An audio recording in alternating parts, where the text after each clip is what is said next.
What's up, guys? Welcome back to Bible Fun with the Dunns. Today we're in Proverbs chapters 4 and 5. Let's get started. So in chapter 4, the father continues to tell his son about the importance of wisdom and what it has to do with all the areas and aspects of his life.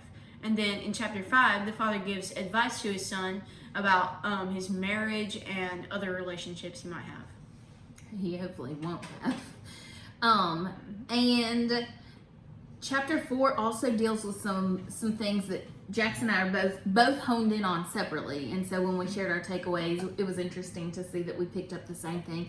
So Jax, you go first. So my takeaway comes from the very end where it says, "Do not turn to the right or to the left, but keep on going on the path of righteousness." So if you're already on the path of righteousness, you should keep going to get closer and closer to God.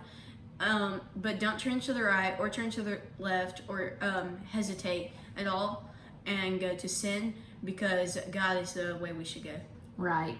And that makes me think of Psalm 23, where it tells us the Lord leads us, or our shepherd, which we know is the Lord, leads us on paths of righteousness. To live out these things that we're reading about in Proverbs is to follow the Lord, is to live for the Lord. And so my takeaway is along those same lines. It comes from that good advice of the Father to avoid evil. In verses 14 and 15 of chapter 4, he says, "Do not enter the path of the wicked, and do not walk in the way of the evil. Avoid it. Do not go on it. Turn away from it. Pass on."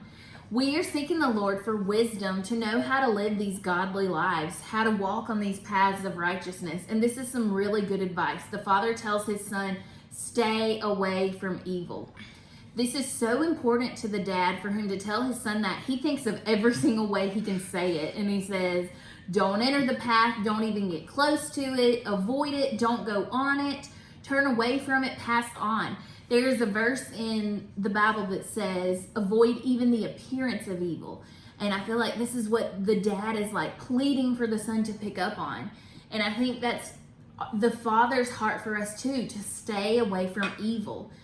As we walk with the Lord in all that we do, our goal, our aim in life is not just to simply avoid doing bad things. Our goal and our aim is to walk closely with the Lord and for our lives to point others to Him.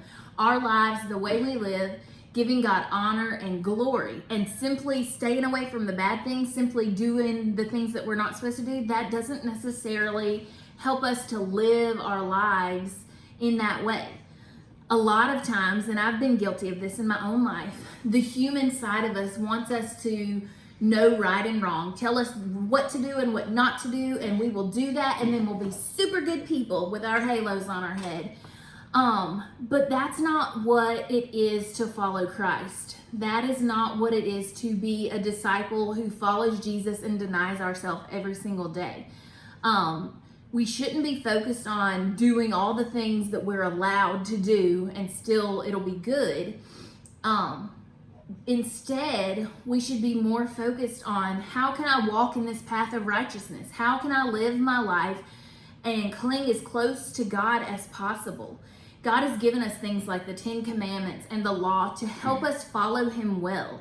But those things are not just simply a list to check off, and if we haven't done the bad things, then we're super good people. Instead, the commandments and the law are to guide us in living our lives for God and to help us walk as closely to Him and with Him as possible. Right. And in order for us to stay away from evil, we must cling to God and stay as close to God as we can. So it's not about, ooh, I didn't do that, but instead it's, I stayed as far away from that as possible and I clung to the Lord. So it's a picture of this righteousness is not just simply not doing the bad things, but it's us wanting to pursue the Lord in holiness and giving His name glory and honor. I hope that's clear. So for today's challenge, what do you think it means to stay away from evil? Practically, what does that look like? So the next question, what are some ways you can be sure to stay away from evil and to walk closely with God in your life? So think of those things and talk about that with your family. What does it mean to stay away from evil? We live in a world where not everyone loves and follows the Lord. And people who even claim to follow the Lord may not be living lives where they are staying as close to the Lord as they can. And those are the kinds of lives we want to live.